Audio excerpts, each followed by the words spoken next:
Dual gauge বা broad gauge বা সাধারণ যে লাইনগুলো রয়েছে রেলপথ, সেগুলো আরো উন্নত করতে হবে। সেজন্য আমরা নিজ নিজ জায়গা থেকে সর্বোচ্চ চেষ্টা করতে হবে, কারণ এই যাতায়াত ব্যবস্থা উন্নত যাতায়াত ব্যবস্থা গ্রহণ করতে পারবো এবং নিশ্চিত করতে পারবো, তখন আমাদের গ্রস ডোমেস্টিক প্রোডাক্ট, যাকে জিডিপি বৃদ্ধি পাবে এবং জীবনযাত্রার মান তো বৃদ্ধি পাবে, আমাদের জাতীয় সম্পদ যাকে বলা হয় সেগুলো বৃদ্ধি পাবে এবং ইন্টারনাল যে অভ্যন্তরীণ দেশীয় যে ইকোনমিক্স যেটা বলা হয় অর্থনীতি, অভ্যন্তরীণ অর্থনীতি মজবুত হতে থাকবে। আর অর্থনীতি যত মজবুত থাকবে তত মানুষের জীবন সুখময় হয়ে উঠবে এবং ভালো হবে, আমাদের অপরাধের মাত্রা কমতে থাকবে। আর যাতায়াত ব্যবস্থা উন্নত থাকলে ব্যবসা বাণিজ্য থেকে শুরু করে অন্যান্য সকল সুযোগ সুবিধা বৃদ্ধি পায়, আমরা ভালো থাকতে পারি। এই অবস্থা দেখতে পাচ্ছেন। সো আমরা এভাবেই আমাদের জীবনটাকে যাতে উন্নত করা যায় সেদিকে লক্ষ্য রেখে আমাদের এগোতে হবে। সো অসংখ্য ধন্যবাদ যারা সাথে আছেন। আমাদের এই যে পর্বটি আজকের রেলপথের যে ব্যবস্থা, রেল ব্যবস্থা তুলে ধরছি, সেগুলো পর্ব আকারে আপনাদের সাথে শেয়ার করব। ধারাবাহিকভাবে এগুলো পর্ব আকারে আসবে, যার কারণে আমরা হয়তো স্টেপ বাই স্টেপ আপলোড করব প্রতিদিন বা 2-1 দিন পর পর। এরকম আমাদের এসআর সিদ্দিক ট্যুরিজম ইউটিউব চ্যানেলে আপলোড করব, সেগুলো দেখে নেবেন। তো আশেপাশের যে পরিবেশ দেখতে পাচ্ছেন খুব চমৎকার, এই গাছগুলো দেখতে পাচ্ছেন, এগুলো আসলে খুবই সুন্দর এবং সামান্য কবরস্থান বা রেলপথে যাতায়াত যখন করবেন তখন দেখা যাবে যে কোনো না কোনো নতুন দৃশ্য বা কোনো না কোনো নতুন বিষয় চোখে পড়ে, যেগুলো আমরা যাতায়াত অবস্থায় দেখতে পারি এবং ভালো উপভোগ করতে পারি, ইন্টারেস্ট লাগে। সো এভাবেই আমরা ট্রেনের মধ্যে যখন আমরা যাতায়াত করি ট্রেনে, তখন দেখা যায় আমাদের যে শরীরের যে অবস্থা, শারীরিক অবস্থা স্থির থাকে, যা বাসে বা অন্যান্য মাইক্রোবাসে যদি থাকি তাহলে শরীরটা বেশি নড়াচড়া করার কারণে আমাদের কমফোর্ট ফিল হয় না, আরামদায়ক যাত্রা না হওয়ার কারণে মূলত আমরা এরকম ট্রেনে চলি, বাস এড়িয়ে যাওয়ার চেষ্টা করি এবং বাসে চললে যখন বাধ্য হয়ে চলতে হয় তখন বাসে যাওয়া হয়। কিন্তু অ্যাক্সিডেন্ট এড়িয়ে যাওয়ার জন্য রেলপথটাকে সবাই বেছে নেয়, যদিও রেলপথের বগি বাড়াতে হবে, ট্রেনের সংখ্যা বাড়াতে হবে এবং ট্রেনের সংখ্যা বাড়ালে কি হয়, আমাদের যে যাত্রার যে ব্যয় রয়েছে, যাতায়াত ব্যয় হ্রাস পাবে এবং উন্নত যাতায়াত ব্যবস্থা বৃদ্ধি পাবে। আরেকটা বিষয় রয়েছে, যাতায়াত অবস্থায় ঘন্টা 2 ঘন্টা বা 7-8 ঘন্টা যখন জার্নি হয়, তখন আরামদায়ক যাত্রা যদি হয় তাহলে দেখা যায় ওই সময়টা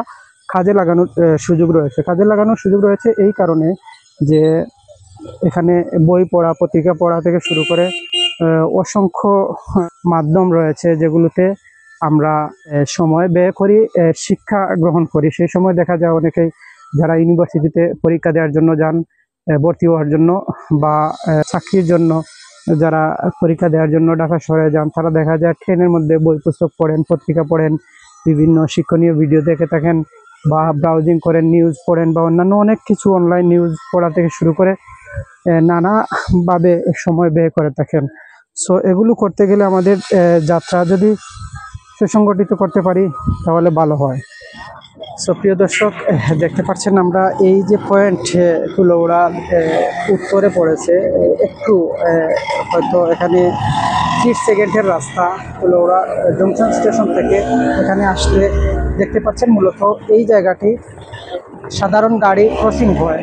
সো এগুলো যদি এখানে রেল ক্রসিং থাকবে, যখন ডুয়েল গেজ চালু হবে তখন দেখা যাবে মূলত আমরা অনিরাপদ জীবন হওয়ার সম্ভাবনা রয়েছে, কারণ এখানে আলাদা ব্যক্তিদের নিয়োগ দিতে হবে যেন গাড়ি যখন আসবে, ট্রেনগুলো আসবে, কারণ ডুয়েল গেজ ব্যবস্থা যখন চালু হয় তখন উন্নত যে ট্রেন চলবে সেখানে দ্রুততম গাড়ি বা ট্রেন চলবে, যার পরিপ্রেক্ষিতে মূলত এখানে দেখা যাবে যে নিরাপত্তার জন্য এখানে মানুষ নিয়োগ দিতে হবে এবং গেটম্যানকে সর্বদা অ্যাক্টিভ থাকতে হবে।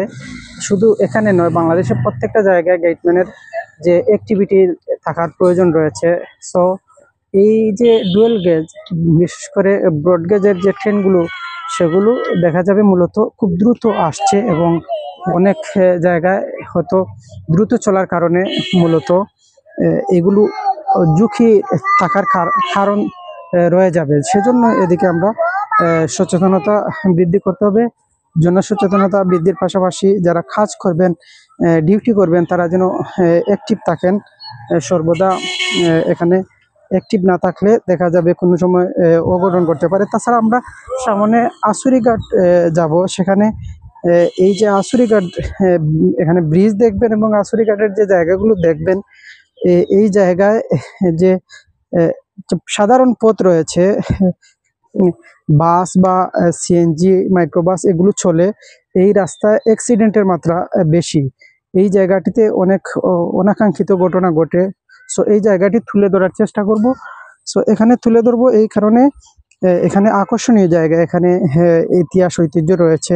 সেখান থেকে বর্ষাকালে এই জায়গা থেকে বক্সিমূল নৌপথে যাওয়া যায়। পাশাপাশি শুক্র এবং শনিবার ছুটির সময় এই জায়গাটিতে দেখা যায় অসংখ্য ব্যক্তি পর্যটনের মতো সময় কাটানোর জন্য এখানে সময় ব্যয় করে থাকেন।